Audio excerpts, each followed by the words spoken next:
Hello दोस्तों, आप सभी का स्वागत है आपके अपने चैनल स्ट्रगल पॉइंट में। तो दोस्तों, यह क्लास 8 का मैथ का तीसरा अध्याय का चौथा वीडियो है, यानी चौथा नहीं, पांचवा वीडियो है, यानी पार्ट 5 वीडियो है, जिसमें हम लोग प्रश्नावली 3.4 के सभी प्रश्नों को हल करेंगे। ठीक ना। इसमें कितना प्रश्न है? इसमें 6 प्रश्न है। इन 6 प्रश्नों को हम लोग क्या करेंगे, इस वीडियो में हल करेंगे। ठीक ना। इसके पहले वाले वीडियो अगर आप लोग नहीं देखे तो उस वीडियो का लिंक इस वीडियो के डिस्क्रिप्शन बॉक्स में आप लोग वहां से जाकर चेक कर सकते हैं, या फिर इस नंबर पे 7255, ये 7 है, 7255057205 इस नंबर पे व्हाट्सएप मैसेज या फिर कॉल कर सकते हैं 7255057205। ठीक ना। इस नंबर पे आपको कॉल या फिर मैसेज करना है। आपको क्या किया जाएगा, वीडियोस का लिंक दे दिया जाएगा। ठीक है। बाकी चलिए आज की इन सभी प्रश्नों को हल करते हैं, लेकिन इन सभी प्रश्नों को हल करने से पहले हम लोग को समझना पड़ेगा कि चतुर्भुज क्या होता है। चतुर्भुज के बारे में समझना पड़ेगा, चतुर्भुज के प्रकार के बारे में समझना पड़ेगा। ठीक ना। तो देखिए, जिसमें 4 भुजा 4 कोण हो उसे हम लोग चतुर्भुज बोलते हैं, जो कि आप लोग जानते हैं। इनके भुजाओं और कोण के आधार पे इन्हें अलग अलग नाम दिए जाते हैं। उनके बारे में आज हम लोग समझ लेंगे ना, तब हम लोग क्या करेंगे, इन सभी प्रश्नों को बहुत ही आसानी से हल कर पाएंगे। ठीक ना। यहाँ पे देखिए लिखा है सभी आयत वर्ग होते हैं। आयत और वर्ग ये दोनों ना चतुर्भुज ही है। आयत भी चतुर्भुज, वर्ग भी चतुर्भुज, इसका गुण अलग अलग होता है। दोनों में 4 भुजा पाए जाते हैं तो चतुर्भुज हम लोग बोलेंगे, लेकिन दोनों में अलग अलग विशेषता पाई जाती है, जिसको आज हम लोग पढ़ेंगे सबसे पहले, और उसके बाद ही इन सभी प्रश्नों को हल कर पाएंगे, अन्यथा हम लोग नहीं कर पाएंगे। ठीक ना। तो चलिए सबसे पहले हम लोग वर्ग के बारे में समझते हैं। वर्ग क्या होता है? वर्ग क्या होता है? तो जिसमें सभी भुजाएं बराबर हो। सभी कहने का मतलब चारों भुजा, क्योंकि ये वर्ग क्या है, चतुर्भुज है, तो चतुर्भुज में 4 भुजा होता है। तो जिसमें सभी भुजाएं यानी चारों भुजाएं बराबर माप की हो। मान लीजिए कि ऐसे हो, जैसे ये वाला भुजा इतना है ना, तो इसके चारों भुजा, जैसे ये चतुर्भुज ऐसे बनेगा तो चारों भुजा क्या होने चाहिए, बराबर होना चाहिए। ये वाला इसके चारों भुजा क्या होने चाहिए, बराबर होने चाहिए, तभी उसे हम लोग चतुर्भुज बोलेंगे। इसके अलावा देखिए सम्मुख भुजा समांतर होने चाहिए। ये जो आमने सामने की भुजा है, यहाँ और यहाँ, ये अपने आप को कहीं नहीं काटने चाहिए, इसी को हम लोग सम्मुख बोलते हैं। और यहाँ पे भी आपको 2 भुजाएं दिख रही है, ये भी अपने आप को कहीं नहीं काटनी चाहिए, तभी हम लोग इसको क्या बोलेंगे, सम्मुख, तभी हम लोग इसको समांतर बोलेंगे। तो वही यहाँ पर कह रहा है कि सम्मुख भुजाएं यानी आमने सामने की, सम्मुख मतलब आमने सामने, तो आमने सामने की भुजाएं समांतर होने चाहिए और अपने आप को कहीं नहीं काटने चाहिए। उसके बाद बोल रहा है कि सभी कोण समकोण हो, यानी 90 डिग्री का हो। समकोण मतलब 90 डिग्री। तो सभी कोण कहने का मतलब चतुर्भुज में कितना कोण होते हैं, तो 4 कोण होते हैं। चारों कोण क्या हो, 90 डिग्री का हो। ये 90 डिग्री, ये 90 डिग्री, ये 90 डिग्री, ये 90 डिग्री। तो इसे हम लोग क्या बोलेंगे, इसे हम लोग वर्ग बोलेंगे। ठीक ना। उसके अलावा देखिए विकर्ण क्या हो, बराबर। विकर्ण का मतलब क्या होता है, तो जो आसन कोनों को छोड़कर, यानी आसन शीर्ष को छोड़कर 2 शीर्षों को आपस में मिलाए, उसे हम लोग विकर्ण बोलते हैं। और चतुर्भुज में कोई भी प्रकार का चतुर्भुज हो, वर्ग हो, आयत हो, समचतुर्भुज हो, उसमें 2 ही विकर्ण होते हैं। विकर्णों की संख्या कितनी होती है, 2 होती है। यानी देखिए आपको हमने विकर्ण के बारे में क्या बताया कि आसन शीर्षों को छोड़कर 2 शीर्ष को मिलाना है। आसन मतलब ठीक बगल वाला, तो इस शीर्ष को पकड़िए, यानी इस कोण को पकड़िए, इसके बगल में ये है और ये है, इसको छोड़िए। इसके अलावा देखिए दूसरा कोण आपको दिख रहा है, ये दिख रहा है, तो यहां से आपने इसको मिला दिया तो क्या हो गया, विकर्ण हो गया।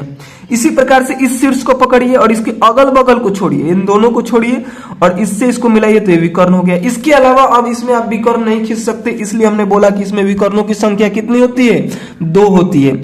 और देखिए इसके बगल वाले शीर्ष को नहीं मिला सकते, जैसे कि इस शीर्ष को पकड़े आप, तो इससे आप इसी को मिलाएंगे, इधर मिलाएंगे तो ये भुजा हो जाएगा ना, इसी को हम लोग भुजा बोलते हैं। तो इसको आप लोग को नहीं ध्यान देना है, यानी बगल वाले शीर्ष को नहीं मिलाना है। बगल वाले शीर्ष को छोड़ने के बाद जो आपको शीर्ष मिले उसको इससे कनेक्ट करना है, तो जिसे हम लोग विकर्ण बोलते हैं। और चतुर्भुज में विकर्णों की संख्या कितनी होती है, तो 2 होती है। और वर्ग है ना, तो इसमें बराबर होगा। जैसे ये वाला जितना होगा ना, मान लीजिए कि 10 सेंटीमीटर का है, 10 सेंटीमीटर का है, तो ये वाला विकर्ण भी 10 सेंटीमीटर का ही होगा। हमारे कहने का मतलब कि विकर्ण जो दोनों होते हैं ना, वो बराबर होते हैं और उसके साथ साथ लंबवत होते हैं। लंबवत समद्विभाजित करते हैं, यानी बराबर बराबर भाग में इसको बांटते हैं, इधर जितना उतना ही इधर। जैसे 10 है ना, तो इसको एक काटा है ना, तो इधर 5 सेंटीमीटर हो गया, इधर 5 सेंटीमीटर हो गया, और यहाँ पे 90 डिग्री का कोण बनेगा। ठीक ना। उसी प्रकार से ये भी कितना था, 10 सेंटीमीटर था, क्योंकि बराबर था ना, तो ये 10 तो ये भी 10, तो इसको भी जो ये वाली रेखा काटी ना, ये विकर्ण काटी, तो इधर 5 सेंटीमीटर, इधर 5 सेंटीमीटर। शायद आप लोग समझ रहे होंगे, समद्विभाजित का मतलब यही होता है कि बराबर बराबर भागों में बांट देना समद्विभाजित कहलाता है। और लंबवत मतलब 90 डिग्री का कोण बनाते हुए, ठीक ना। तो चलिए, आपने वर्ग को समझ लिया।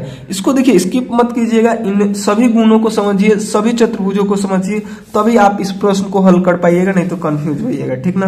तो चलिए, अब हम लोग क्या करते हैं, आयत को समझते हैं। आयत क्या होता है, तो ये भी चतुर्भुज है जिसमें 4 भुजा पाई जाती है, लेकिन यह ऐसा चतुर्भुज है ना कि जिसके सम्मुख भुजाएं बराबर होती है। सम्मुख मतलब कि जैसे ये वाला भुजा इसके बराबर होगा, क्योंकि ये आमने सामने है, ठीक ना। उसके अलावा ये वाला भुजा इसके बराबर होगा। ये जो भुजा दिख रहा है आपको, ये वाला इसके बराबर होगा, ये वाला इसके बराबर होगा, ठीक ना। ये वाला इसके बराबर, ये वाला इसके बराबर, तब हुआ सम्मुख भुजाएं बराबर होती है। उसके बाद देखिए, सम्मुख भुजाएं समांतर होती है। ये वाला भुजा इसके समांतर, ये वाला भुजा इसके समांतर। ये वाला गुण आपको वर्ग में भी था, समांतर होते हैं सम्मुख भुजाएं, यानी आमने सामने की भुजाएं समांतर होने चाहिए। ये वाला इसके समांतर, ये वाला इसके समांतर, ये अपने आप को कहीं नहीं काटने चाहिए। इसको आप कितना भी इधर आगे बढ़ाइए, इसको कितना भी आगे बढ़ाइए, दोनों भुजाएं आपको नहीं काटने चाहिए। इसको भी आप कितने भी आगे बढ़ाइए, इसको भी कितने आगे बढ़ाइए, तो अपने आप को कहीं नहीं काटने चाहिए। उसके बाद देखिए, सभी कोण समकोण होता है। इसके जितने भी कोण होते हैं, 4 कोण होते हैं ना, ये कोण, ये कोण, ये कोण, ये कोण, ये सभी क्या होते हैं, समकोण होते हैं, यानी 90 डिग्री का होता है, ठीक ना। ऐसे अगर किसी कोण को दिखाया गया, इसका मतलब होता है कि 90 डिग्री का है, ठीक। उसके बाद देखिए, यहाँ पे करें कि विकर्ण बराबर और समद्विभाजित होते हैं। विकर्ण क्या होते हैं, बराबर होते हैं, यानी ये जो रेखा होती है ना, अगर ये 10 सेंटीमीटर का है तो ये भी 10 सेंटीमीटर का होगा, ठीक ना। और समद्विभाजित होती है। समद्विभाजित मतलब ये जो काटती है ना विकर्ण एक दूसरे को, तो बराबर बराबर भागों में बांट देती है उसको, ठीक। चलिए, अब हम लोग क्या करते हैं, समचतुर्भुज को समझते हैं। समचतुर्भुज में क्या होता है कि सभी भुजाएं बराबर, सम्मुख भुजाएं समांतर, सम्मुख कोण बराबर होते हैं। इनमें 90 डिग्री का सभी कोण नहीं होता है, इसका गुण इससे मैच कर रहा है। देखिए, सभी भुजाएं बराबर, सम्मुख भुजाएं समांतर, सभी कोण समकोण यानी 90 डिग्री का होता है। लेकिन इसमें देखिए, सभी भुजाएं बराबर, सम्मुख भुजाएं समांतर, सभी सम्मुख कोण बराबर होते हैं, 90 डिग्री का नहीं। इसमें सभी कोण 90 डिग्री का नहीं होता है, सम्मुख कोण बराबर होते हैं। जैसे इसका फिगर ऐसे बनता है, ये वाली भुजा इसके बराबर, ये वाली भुजा इसके बराबर, इसके सभी भुजाएं बराबर होंगी, कुछ इस प्रकार से इसका फिगर होता है। और सम्मुख भुजाएं समांतर होती है, यानी आमने सामने की भुजाएं समांतर होती है, एक दूसरे को कहीं नहीं काटेगी, ठीक ना। जैसे ये वाला भुजा ऐसे है तो ये एक दूसरे को काट रहा है ना, ये वाला इसको काट रहा है, लेकिन इसमें क्या होता है, ये दोनों समांतर होती है, कहीं नहीं काटेगी अपने आप को, ठीक। उसके बाद सम्मुख कोण बराबर होते हैं, यानी ये वाला कोण इसके बराबर और ये वाला कोण इसके बराबर, सभी 90 का नहीं होता है, बस आमने सामने का बराबर होता है।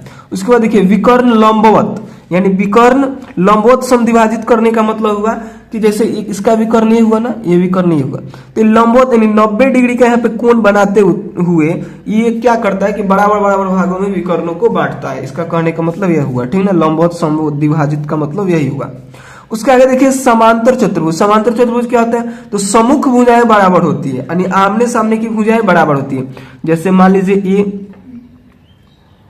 और यहाँ पे ये है, तो ये दोनों भुजाएं बराबर होंगी, ठीक ना। और सम्मुख भुजाएं समांतर भी होगी, यानी अपने आप को कहीं नहीं काटेगी। और सम्मुख कोण बराबर होते हैं, इसका फिगर ही हम बना देते हैं। सम्मुख कोण मतलब ये वाला कोण इसके बराबर होता है।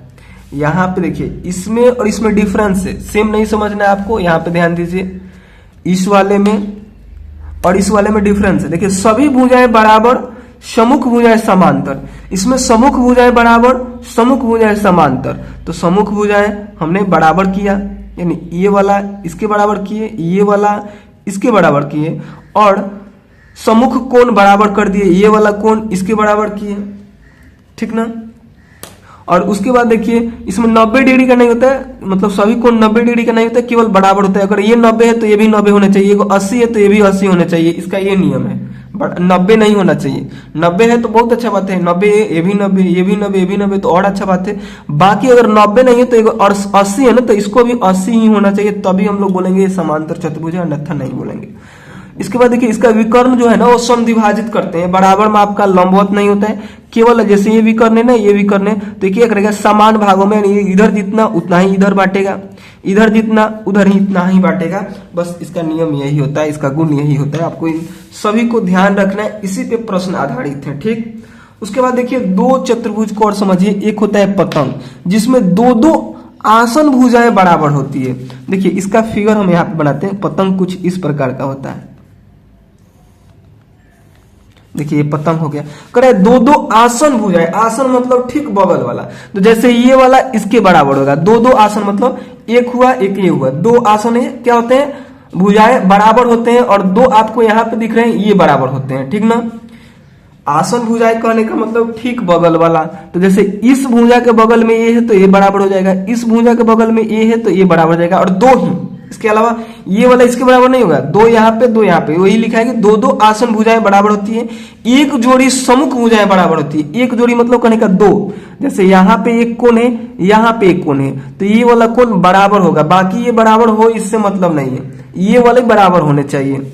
उसके बाद देखिए एक विकर्ण दूसरे को लंबवत समद्विभाजित करती है, जैसे इसको इससे मिला दिए तो विकर्ण हुआ, इस कोण के बगल में ये है और ये है, इसको छोड़कर आपको मिलाना होता है जिसे हम लोग विकर्ण बोलते हैं, तो इसका इससे मिला दिए तो विकर्ण हुआ, इसको इससे मिला दिए तो विकर्ण हुआ।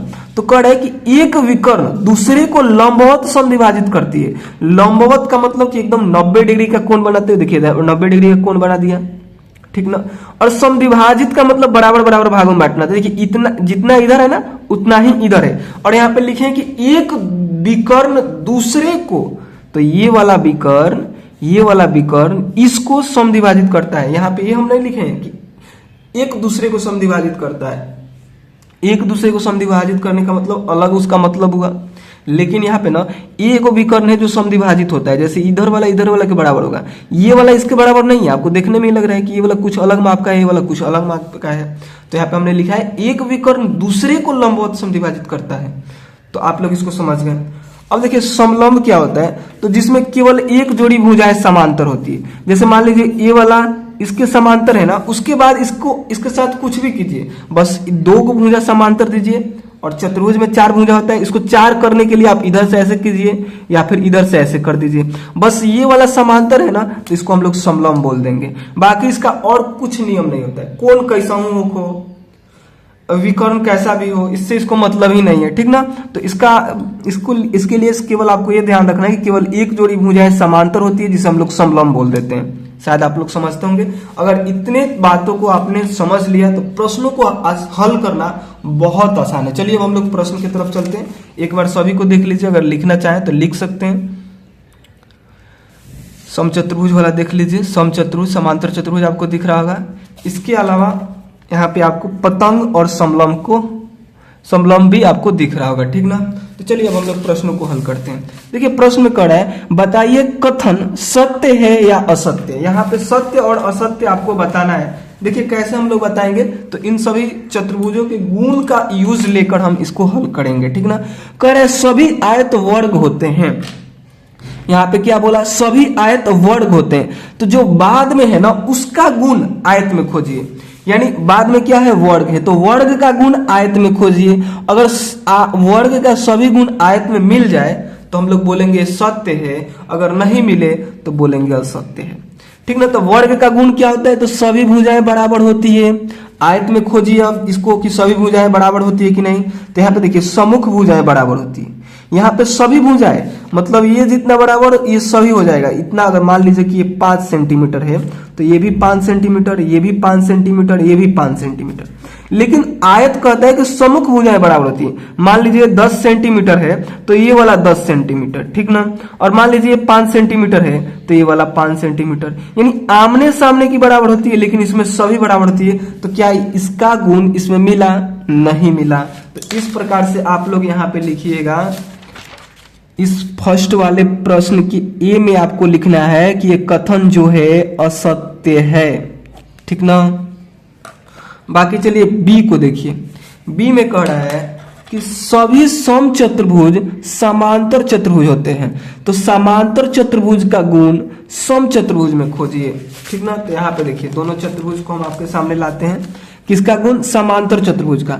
समांतर चतुर्भुज का गुण किसमें खोजना है? तो समचतुर्भुज में। तो देखिए समांतर चतुर्भुज कहता है, दिख रहा है ना आपको, समांतर चतुर्भुज कहता है कि सम्मुख भुजाएं बराबर होने चाहिए, और इसमें कहता है सभी भुजाएं बराबर हो। सम्मुख मतलब मान लीजिए कि ये 5 सेंटीमीटर का, तो ये भी 5 सेंटीमीटर, ये भी 5 सेंटीमीटर, ये भी 5 सेंटीमीटर। तो सम्मुख भुजा मतलब ये 5 है तो ये 5, ये क्या किसका नियम है? ये समांतर चतुर्भुज का है। और ये 5 तो ये भी 5, मतलब आमने सामने की भुजाएं बराबर होती है, जो कि इसमें है। दूसरा इसका गुण है कि सम्मुख भुजाएं समांतर हो, तो इसमें भी है सम्मुख भुजाएं समांतर है, इसमें भी ये पास हो गया। उसके बाद देखिए सम्मुख कोण बराबर हो, सम्मुख कोण बराबर हो, इसमें भी ये पास हो गया। और उसके बाद देखिए ये कहता है कि विकर्ण हो समद्विभाजित करते हो, तो विकर्ण समद्विभाजित करता है, इसमें भी ये पास हो गया। ये लंबवत है तो और अच्छी बात है। बाकी समांतर चतुर्भुज का गुण ये है ना, जो इसमें लिखे है ना वो इसमें मिलना चाहिए, बस इतना आप लोग ध्यान रखिए। लंबवत नहीं है तो इसमें भी तो लंबवत नहीं है ना, तो ये क्या हो जाएगा? जो समांतर चतुर्भुज है ये वाला क्या हो जाएगा? सत्य हो जाएगा। यानी सभी समचतुर्भुज समांतर चतुर्भुज होते हैं, यानी ये सही हो गया। यहां पे आपको लिखना है सत्य। बाकी चलिए सी नंबर को हम लोग देखते हैं। सी नंबर में देखिए क्या कह रहा है आपसे। सी नंबर में कह रहा है कि सभी वर्ग समचतुर्भुज और आयत भी होते हैं। तो आयत का गुण और समचतुर्भुज का गुण हम लोग वर्ग में देखेंगे, ठीक ना। यहां पे इन तीनों पे ध्यान दीजिए, इन तीनों पे ध्यान दीजिए। आयत का गुण हम लोग किस में देखेंगे? वर्ग में, ठीक ना, वर्ग में। देखिए आयत कहता है कि सम्मुख भुजाएं बराबर हो, लेकिन ये कहता है कि सभी। इस प्रकार से ये वाला गुण इसमें मिल गया। अब कहता है कि सम्मुख भुजाएं समांतर हो। आयत कहता है कि सम्मुख भुजाएं समांतर हो, तो इसमें भी सम्मुख भुजाएं समांतर, ये भी गुण मिल गया। सभी कोण समकोण है, ये भी गुण मिल गया। विकर्ण बराबर और समद्विभाजित होने चाहिए बस। लेकिन वर्ग में क्या होता है कि बराबर भी होता है, लंबवत भी होता है, समद्विभाजित होता है। लेकिन आयत कहता है कि नहीं भाई, हमको खाली क्या चाहिए? तो बराबर दे दीजिए, समद्विभाजित दे दीजिए।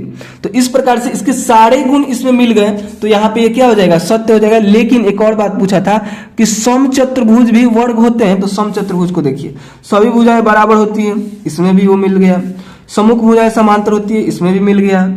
उसके बाद देखिए सम्मुख कोण बराबर होते हैं, सम्मुख कोण बराबर होते हैं, तो इसमें सभी कोण 90 डिग्री का होता है। मान लीजिए कि ये क्या है?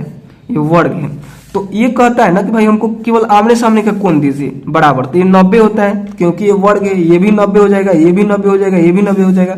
लेकिन ये कहता है कि हमको आमने सामने के बराबर चाहिए, तो ये 90 तो ये 90 आमने सामने के बराबर हो गए, ये 90 तो ये 90 आमने सामने के बराबर हो गए, यानी ये वाला गुण भी इसमें मिल गया। उसके बाद विकर्ण लंबवत समद्विभाजित होते हैं, जो कि इसमें भी है।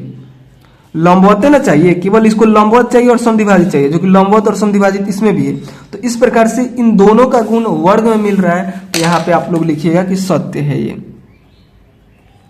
ठीक ना। अब डी को देखिए, डी में क्या कह रहा है? सभी वर्ग समांतर चतुर्भुज नहीं होते हैं। सभी वर्ग समांतर चतुर्भुज नहीं होते, तो समांतर चतुर्भुज का गुण वर्ग में देखिए, समांतर चतुर्भुज का गुण वर्ग में देखिए। समांतर चतुर्भुज क्या कहता है? कहता है कि सम्मुख भुजाएं बराबर हो, और ये कहता है सभी, तो इसका गुण इसमें देखिए। सम्मुख कहने का मतलब जैसे यहाँ पे वर्ग है, तो वर्ग में मान लीजिए 5 था ना, ये 5 सेंटीमीटर है, 5 सेंटीमीटर है, 5 सेंटीमीटर है, 5 सेंटीमीटर है। तो जो समांतर चतुर्भुज है वो कहता है कि सम्मुख बराबर होने चाहिए, तो मतलब ये वाला इसके बराबर होना चाहिए, यहाँ पे ठीक है, ये वाला इसके बराबर होना चाहिए, सम्मुख बराबर हो गया। यानी इस प्रकार से आप बोलेंगे कि ये वाला गुण, इसका पहला गुण इसके गुण से मैच कर गया। दूसरा गुण देखिए सम्मुख भुजाएं समांतर, जो कि यहाँ पे भी है सम्मुख भुजाएं समांतर। तीसरा गुण देखिए सम्मुख कोण बराबर होने चाहिए, तो इसका तो सभी कोण 90 डिग्री का होता है, तो सम्मुख वाले यानी आमने सामने वाला भी बराबर हो जाएगा, यानी ये वाला गुण भी इसमें मैच कर गया। उसके अलावा देखिए विकर्ण बराबर लंबवत समद्विभाजित होते हैं, लेकिन समांतर चतुर्भुज को केवल समद्विभाजित से मतलब है। अगर किसी चतुर्भुज का विकर्ण समद्विभाजित करता है तो क्या हो जाएगा?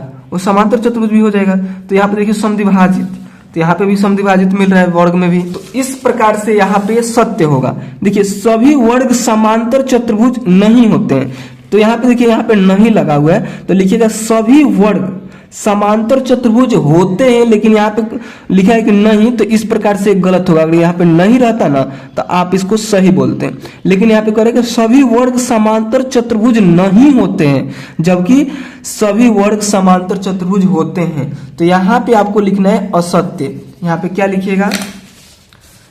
डी में आप लोग लिखिएगा असत्य। बाकी चलिए ई नंबर को देखते हैं। ई नंबर में देखिए क्या करें कि सभी पतंगे समचतुर्भुज होते हैं।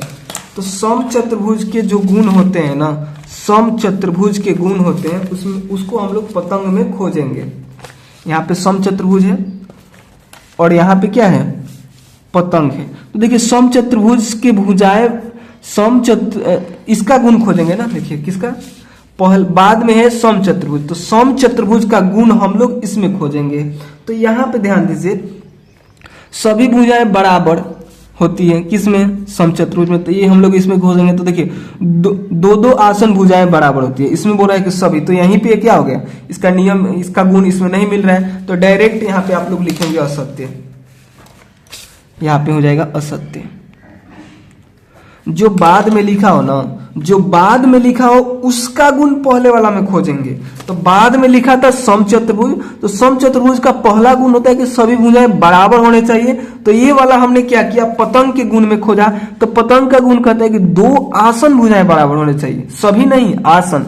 तो इस प्रकार से इसका गुण इसमें नहीं मिल रहा है, तो हम लोग बोलेंगे ये असत्य है, यानी सभी पतंगे समचतुर्भुज नहीं हो सकती। उसके आगे देखिए सभी समचतुर्भुज पतंग होते हैं, बाद में क्या है, पतंग है। तो पतंग का गुण हम लोग किस में खोजेंगे, समचतुर्भुज में। तो देखिए पतंग कहता है कि दो आसन भुजाएं बराबर होने चाहिए, लेकिन समचतुर्भुज कहता है कि सभी भुजाएं बराबर होने चाहिए। अगर देखिए, अगर क्या है ना कि दो आसन, तो यहाँ पे देखिए इसको ऐसे समझिए, जैसे समांतर चतुर्भुज यहाँ पे है।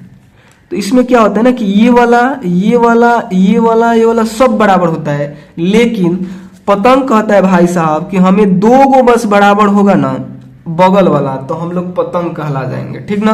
तो इसमें देखिए, इसमें ये वाला इसके बराबर है, यानी दो आसन ये हो गया तो ये दोनों बराबर, फिर आसन ये हो गया तो ये दोनों बराबर, यानी इसका ये वाला गुण इस समचतुर्भुज में मिल गया, ठीक ना। उसके अलावा देखिए एक जोड़ी सम्मुख कोण बराबर होते हैं। एक जोड़ी मतलब कोई भी एक कोण पकड़िए, ये वाला कोण, ये वाला कोण, तो ये दोनों बराबर होता है किसमें, समचतुर्भुज में। क्या होता है कि सम्मुख कोण बराबर होते हैं, जो कि इसमें भी मिल गया ये वाला।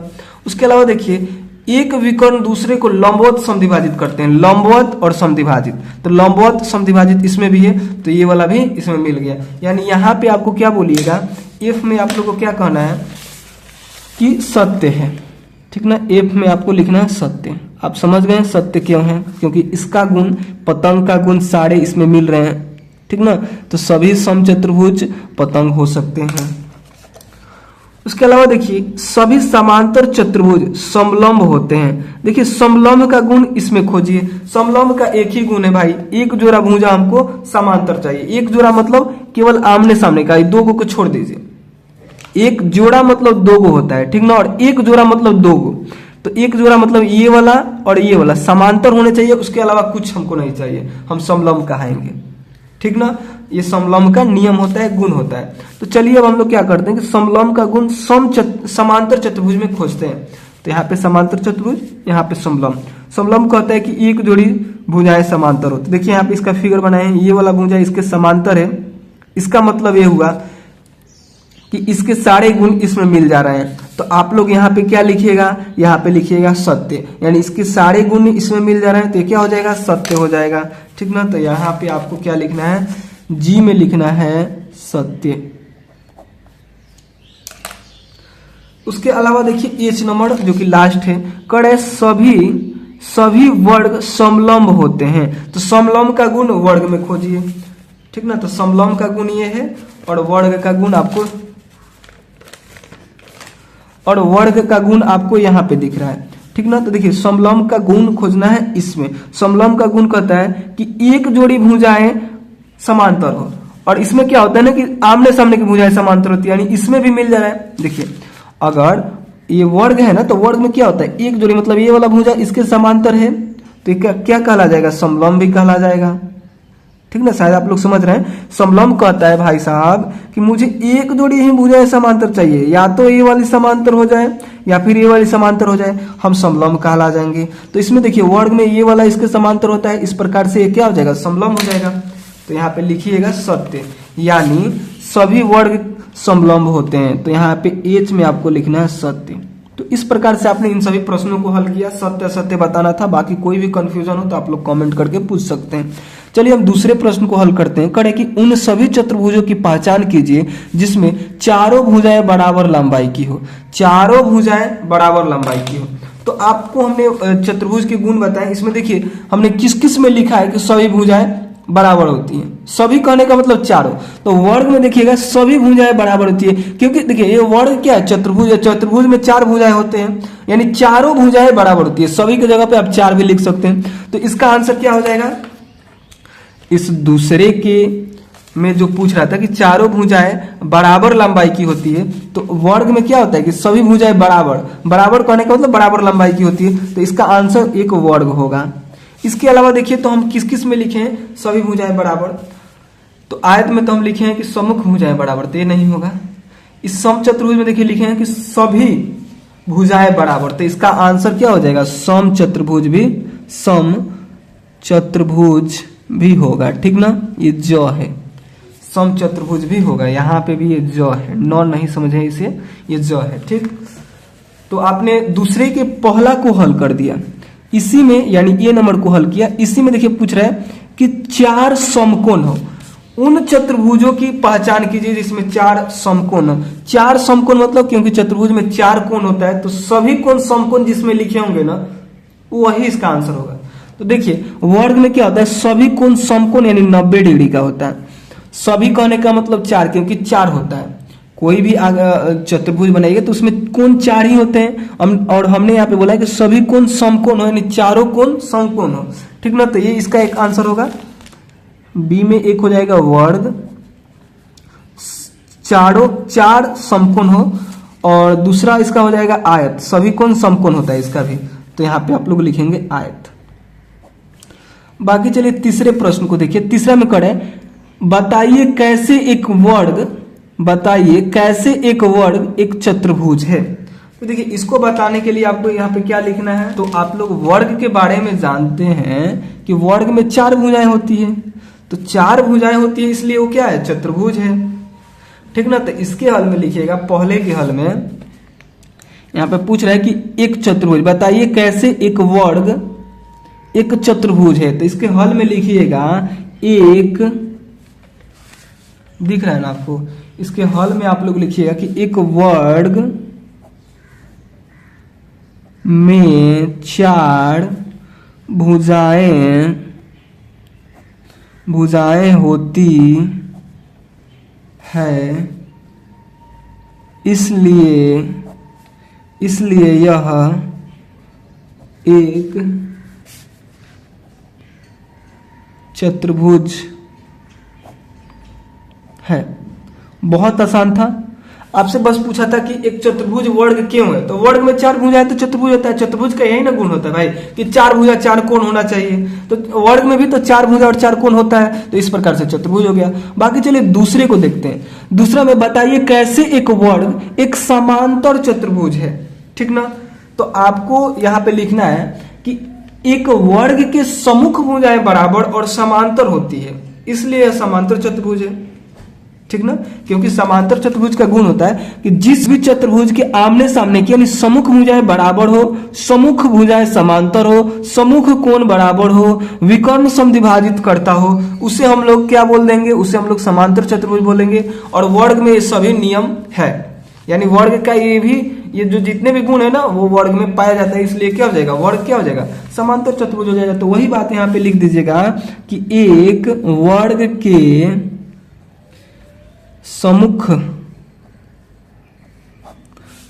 भुजाएं, अगर ये आप लिख पा रहे हैं ना, अगर आप लोग ये लिख ले रहे हैं तो आपको वीडियो को स्किप करना है, चौथे प्रश्न को हल करना है। बाकी इसमें सब लिखने वाला ही है। ठीक ना, अगर नहीं लिख पा रहे हैं तो आप छाप सकते हैं, बाकी आप आगे के प्रश्नों को भी हल कर सकते हैं वीडियो को स्किप करके। ठीक ना, बराबर और समांतर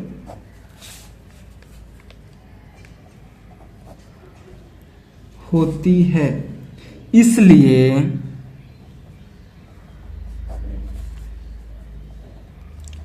यह एक समांतर चतुर्भुज, यहाँ पे लिखिएगा है, हमने यहाँ पे सिंबल बना दिया। उसके आगे देखिए तीसरा में आपसे क्या पूछ रहा है, बताइए कैसे एक वर्ग एक समचतुर्भुज है। तो क्योंकि समचतुर्भुज का सभी गुण वर्ग में पाया जाता है, तो वही बात हम लोग यहाँ पे लिख देंगे कि एक वर्ग के सभी भुजाएं बराबर और सम्मुख भुजाएं समांतर होती है, इसलिए यह एक क्या है, समचतुर्भुज है। क्योंकि ये दोनों में ये गुण पाए जाते हैं। आप लोग समझ रहे हैं कि यहाँ पे लिखना क्या है, आप अपने अनुसार भी लिख सकते हैं इसको बनाकर, सबका सेम आंसर नहीं होगा, ये लिखना है बस कैसे लिखना है आप पे डिपेंड करता है। तो हम यहाँ पे लिख देते हैं फिर भी कि एक वर्ग के सभी भुजाएं क्या होती हैं, तो बराबर होती हैं और सम्मुख भुजाएं समांतर होती है, या फिर ये लिख सकते हैं कि सम्मुख कोण बराबर होते हैं। सम्मुख कोण बराबर होते हैं, सम्मुख कोण बराबर होते हैं, इसलिए यह एक समचतुर्भुज है, ठीक ना। क्योंकि देखिए वर्ग में क्या होता है ना कि देखिए समचतुर्भुज का गुण है ना कि समचतुर्भुज का गुण है कि सभी भुजाएं बराबर हो और सम्मुख भुजाएं समांतर हो, ये दोनों गुण उसमें पाया जाता है। और सम्मुख कोण बराबर हो, ये भी गुण उसमें पाया जाता है, उसमें तो चारों कोण बराबर होता है, तो आमने सामने के तो बराबर होगा ही।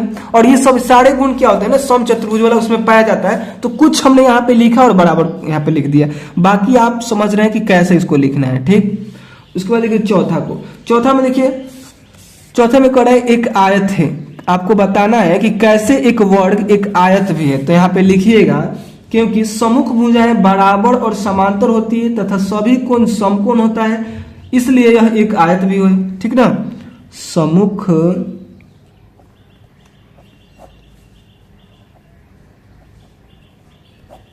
भुजाएं बराबर और समांतर होती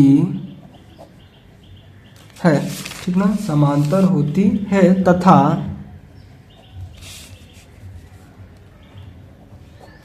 सभी कोण समकोण, कहने का मतलब कि 90 डिग्री का होता है, 90 डिग्री समकोण होते हैं, इसलिए यह एक आयत है। देखिए आयत का भी गुण यही सब होता है। आयत में क्या होता है कि सम्मुख भुजाएं बराबर और समांतर होती है तथा सभी कोण 90 डिग्री का होता है, यानी समकोण होता है, और यही गुण वर्ग में भी पाया जाता है। तो वर्ग को आप क्या बोल सकते हैं, आयत भी बोल सकते हैं। तो यही प्रश्न तो पूछ रहा था कि बताइए कैसे एक वर्ग आयत भी है। तो आयत के सारे गुण वर्ग में पाए जाते हैं, तो इसलिए वर्ग आयत है, बस बहुत सिंपल था। तो इस प्रकार से तीसरे के चारों प्रश्नों को हल कर लिया। चलिए अब हम लोग चौथे प्रश्न को हल करते हैं। कह है कि एक चतुर्भुज का नाम बताइए जिसके विकर्ण एक दूसरे को समद्विभाजित करते हैं। तो इनके गुणों में देखिए किस किस में हमने विकर्ण में समद्विभाजित लिखे थे। तो अगर आप लोग यहाँ पे ध्यान दीजिएगा तो वर्ग में हमने यहाँ पे विकर्ण लिखा था और विकर्ण में समद्विभाजित यहाँ पे लिखा था। तो इसका आंसर अगर आप लोग यहाँ पे ध्यान दीजिएगा, ये तीसरा था, ठीक ना, तीसरा का ये था। अब आप लोग को यहाँ पे चौथा का आंसर में लिखना है। चौथा का ए नंबर है कि पहला है, हाँ चौथा का पहला नंबर है, यहाँ पे पहला दीजिए या फिर ए भी दे सकते थे, बाकी प्रश्न में पहला लिखा है तो हम पहला ही लिख देते हैं, ठीक ना। पहला में हम लोग क्या देखना है, एक दूसरे को समद्विभाजित करता है। तो देखिए विकर्ण बराबर लंबवत और समद्विभाजित, तो इसका आंसर क्या हो जाएगा, वर्ग होगा। इसके अलावा देखिए समद्विभाजित हमने किस में लिखा है, इसमें लिखा है, तो इसका आंसर आयत भी होगा। इसके अलावा देखिए समद्विभाजित इसमें भी लिखा है, तो इसका आंसर समचतुर्भुज भी होगा। इसके अलावा देखिए समद्विभाजित हमने इसमें भी लिखा है, तो इसका आंसर समांतर, किसमें लिखा है, समांतर चतुर्भुज में, तो इसका आंसर समांतर, ये म है, ठीक ना, समांतर चतुर्भुज होगा। इस प्रकार से इसका आंसर 4 हो सकता है, ठीक ना। उसके बाद देखिए दूसरा पूछ रहा है कि एक दूसरे पर लंब समद्विभाजित हो। तो देखिए लंब का मतलब हमने किस किस में लंबवत और समद्विभाजित दोनों लिखा है। तो अब देखिएगा वर्ग में यहाँ पे हमने लंबवत लिखा है और समद्विभाजित भी लिखा है, तो इसका आंसर दूसरे का आंसर क्या हो जाएगा, वर्ग होगा।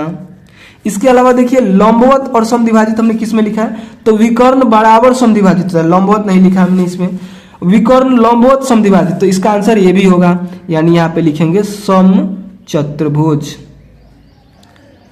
इसके अलावा देखिए, इसके अलावा हमने यहाँ पे विकर्ण समद्विभाजित केवल लिखा है और दो इधर लिखा था, तो इसमें देखिए तो विकर्ण एक दूसरे को लंबवत समद्विभाजित, लेकिन यहाँ पे इसको ध्यान से पढ़िए, यहाँ पे लिखा है एक विकर्ण दूसरे को, और यहाँ पे आपसे क्या पूछ रहा है, एक दूसरे पर, और यहाँ पे लिखे हैं कि एक विकर्ण दूसरे को, तो यहाँ पे इसका आंसर नहीं होगा, इसमें एक ही विकर्ण की बात हो रही, एक विकर्ण है ना दूसरे पर लंबवत होता है, एक विकर्ण दूसरे पर लंबवत समद्विभाजित करता है, तो ये इसका आंसर नहीं होगा, क्योंकि विकर्ण दोनों समद्विभाजित करने चाहिए, इधर वाला भी इधर वाला के बराबर होना चाहिए। इसमें क्या होता है ना कि केवल ये वाला इसके बराबर होता है, ये वाला इसके बराबर नहीं होता, देखिए ये कितना लंबा है और कितना छोटा है, तो इसका आंसर ये नहीं होगा। इसका पतंग जो है ना तो इसमें आएगा, इसका एक और हल किए थे, ना तो पहला वाला में आएगा और ना ही इसमें आएगा, ठीक ना। और जो इसमें क्या होता है, इसमें इसका तो कोई नियम ही नहीं होता है विकर्ण का, तो ये तो इसका होगा ही नहीं, यानी इसमें आपको 4 ही नाम लिखना है और इसमें 2 ही नाम लिखना है, ठीक ना। शायद आप लोग समझ रहे होंगे। चलिए अब हम लोग क्या करते हैं, तीसरे को हल करते हैं। बराबर हो, एक चतुर्भुज का नाम बताइए जिसके विकर्ण बराबर हो। तो देखिए विकर्ण वाला में हमने बराबर किस किस में लिखा है, तो विकर्ण बराबर, तो इसका आंसर वर्ग होगा। तीसरे में आपको क्या लिखना है, वर्ग लिखना है। उसके अलावा देखिए इसमें भी लिखा है बराबर, तो इसका आंसर आयत भी हो जाएगा। और देखिए इसमें बराबर लिखे हैं, नहीं लिखे हैं, विकर्ण लंबवत समद्विभाजित हो, विकर्ण समद्विभाजित हो केवल लिखे हैं, ठीक ना। और इसमें देखिए तो विकर्ण में एक विकर्ण दूसरे को लंबवत समद्विभाजित करता है, इसमें तो है नहीं और इसका नियम ही नहीं होता है, ठीक ना। तो तीसरा में आपको 2 ही नाम लिखना है, ठीक ना।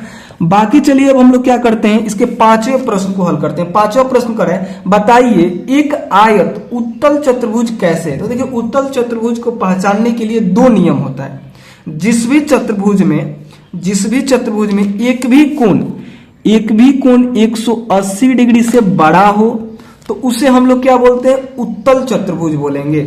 वैसा चतुर्भुज जिसका एक भी कोण 180 डिग्री से अधिक हो तो हम लोग क्या बोलेंगे, उत्तल चतुर्भुज बोलेंगे।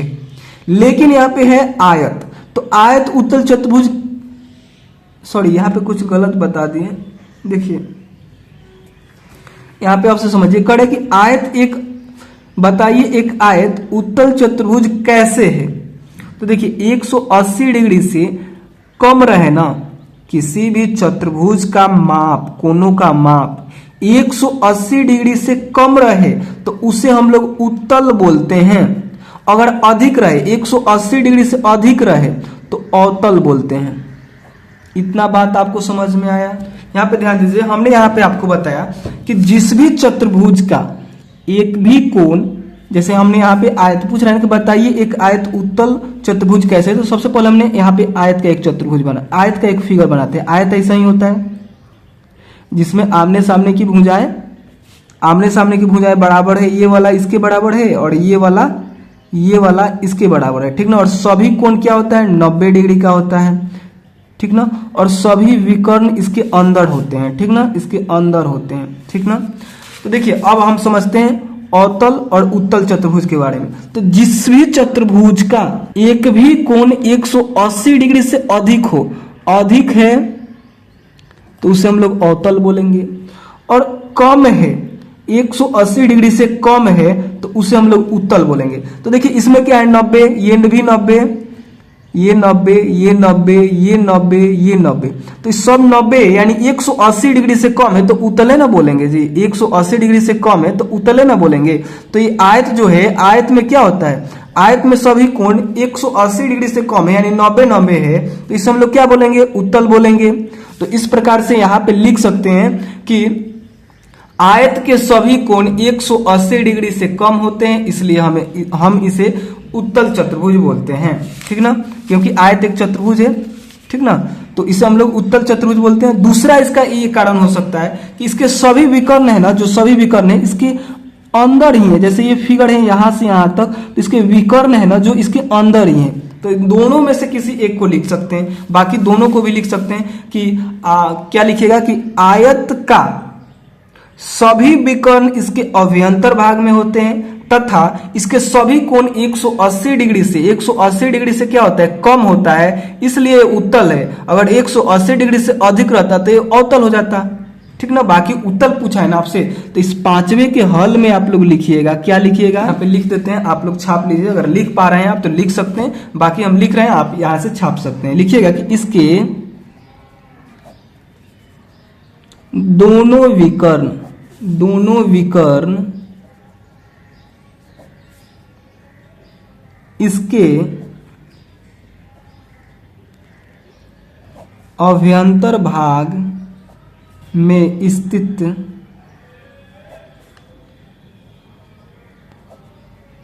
होते हैं, ठीक ना। बहुत सारे चतुर्भुज ऐसे भी आपको मिलेंगे जिसके जो विकर्ण है ना वो बाहर होगा। जैसे चतुर्भुज का बाउंड्री यहां से यहां तक है, तो इससे बाहर उसका विकर्ण निकला रहेगा, तो उसे हम लोग बोलेंगे, उसे हम लोग अवतल चतुर्भुज बोल सकते हैं, ठीक ना। बाकी इसमें क्या है, इसके अंदर है, तो इसके कारण में आपको यही लिखना है कि इसके दोनों विकर्ण इसके अभ्यंतर भाग में स्थित है, यानी अंदर स्थित है। और दूसरा अगर लिखना चाहे तो इसके सभी कोण क्या है, 180 डिग्री से कम है। मान लीजिए 190 रहता जो कि 180 से अधिक हो जाता, तो यहाँ पे बोलते कि ये क्या है, अवतल है। लेकिन ऐसा तो नहीं है ना, ऐसा नहीं ना है, तो ये क्या हो जाएगा, ये जो फिगर है, आयत जो है वह उत्तल हो जाएगा, ठीक ना। इस प्रकार से इसका हल करना है। जल्दी से चलिए हम लोग पांचवें प्रश्न को, सॉरी छठे प्रश्न को हल करते हैं। पांचवा हो गया ना, छठा में देखिए क्या करें। ABC एक समकोण त्रिभुज है और ओ समकोण की सम्मुख भुजा का मध्य बिंदु है। देखिए इसको समझिए, कह रहा है ABC एक समकोण त्रिभुज है, ABC ये जो है ये क्या है, समकोण त्रिभुज है, समकोण त्रिभुज है। और जो O है ना, समकोण की सम्मुख भुजा, ये जो O है तो समकोण है यहाँ पे है, तो समकोण के सम्मुख मतलब सामने वाले भुजा का मध्य बिंदु है। तो समकोण है तो इसके सामने कौन सा भुजा है, ये भुजा है, इसका क्या है, ये मध्य बिंदु है। बताइए कैसे O बिंदु A, ये जो O है वो बिंदु A B, यहाँ पे B है, तथा C से समान दूरी पर स्थित है। मतलब ये जो O है ना, यहां से जितना दूरी पे है उतना ही दूरी पे यहां से भी, इतना ही दूरी पे यहां से भी ये स्थित है। बिंदुओं से चिन्हित अतिरिक्त भुजाएं आपकी सहायता के लिए खींची गई है। ये जो बिंदु डॉट डॉट से आपको बनाकर बताया गया है, ये हमारी सहायता के लिए खींचा गया। अगर नहीं खींचा रहता तो हम लोग खींचते, तभी जाके इसका हल कर पाते हैं। देखिए अगर आप लोग ध्यान से देखिएगा तो ABC और ADC ये दोनों मिलाकर आपको एक आयत बना रहे हैं। ये दोनों समकोण त्रिभुज है, ये भी क्या है, समकोण है, और ये भी समकोण त्रिभुज है। इतना पे अगर आप लोग ध्यान देते हैं तो ये भी तो त्रिभुज है, समकोण त्रिभुज। ये समकोण त्रिभुज और ये समकोण त्रिभुज मिलकर एक आयत बना रहे हैं। तो यहाँ पे क्या कीजिए ना, आयत के सभी गुण को अप्लाई कीजिए। देखिए इसका आंसर हम यहाँ पे लिख देते हैं और उसके बाद आपको समझाते हैं। देखिए छठे के हल में आपको लिखना है, क्या लिखना है, सबसे पहले लिखिएगा कि यहाँ दो समकोण त्रिभुज ABC और ADC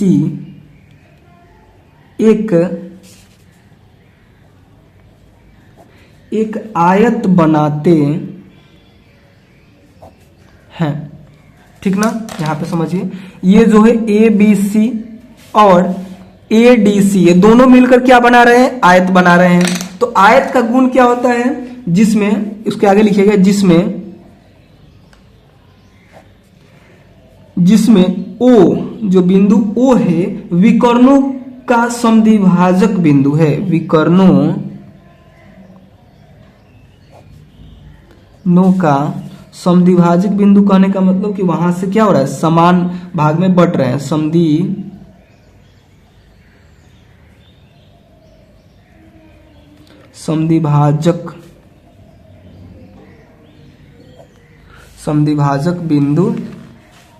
समद्विभाजक बिंदु है, ठीक।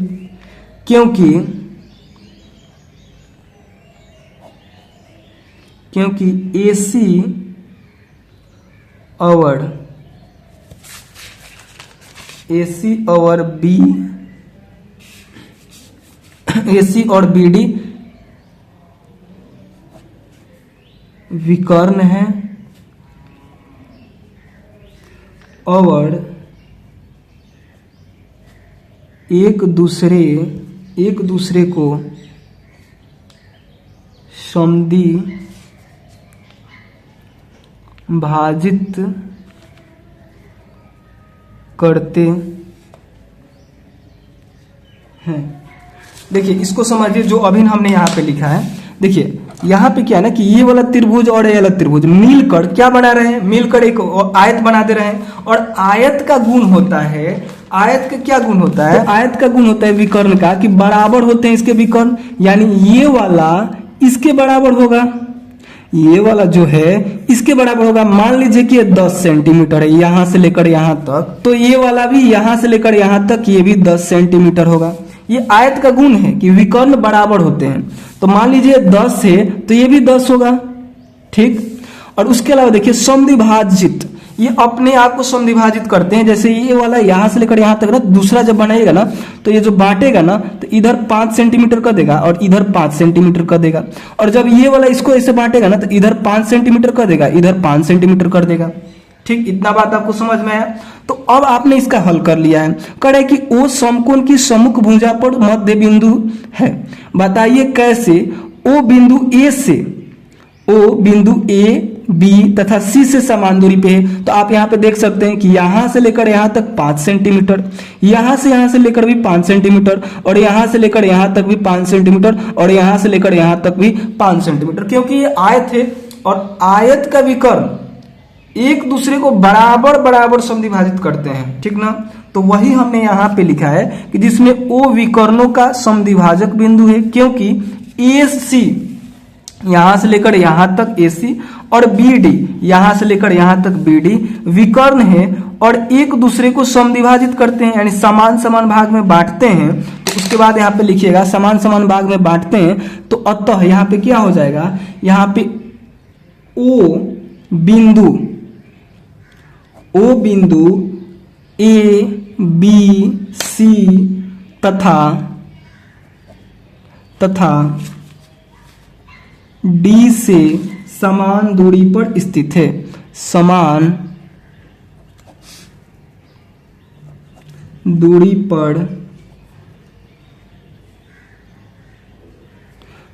पर स्थित है। तो शायद आप लोगों ने यहाँ पे समझा, क्या समझा, जैसे कि हमने उदाहरण से भी समझाया कि जब ये आपस में एक दूसरे को समद्विभाजित करते हैं तो क्या हो जाएंगे, यहां से जितना दूरी पे ये होगा, यहां से जितना दूरी पे ये होगा, यहां से जितना दूरी पे होगा, मतलब चारों साइड से समान दूरी पे नहीं, एकदम बीच में होगा वो बिंदु, ठीक ना। लेकिन आपसे केवल यही ना पूछा था कि A B तथा C से समान दूरी पर स्थित है, तो इसका कारण में आप लोग को इतना लिखना है। बाकी ये केवल इन्हीं 3 बिंदु से नहीं बल्कि D से भी समान दूरी पे स्थित है, जो कि हमने यहाँ पे लिखा कि A B C और तथा D से भी समान दूरी पे स्थित है। तो इस प्रकार से छठे के हल में आपको लिखना था। बाकी आपको वीडियो अच्छा लगा हो तो प्लीज लाइक कीजिएगा, और अगर नहीं समझ में आया हो ना तो आपको कमेंट करना है, तब फिर हम आपको फिर से बताएंगे। अन्यथा नहीं बताइएगा तो हम आपके मन की बात को कैसे जान पाएंगे, ठीक ना।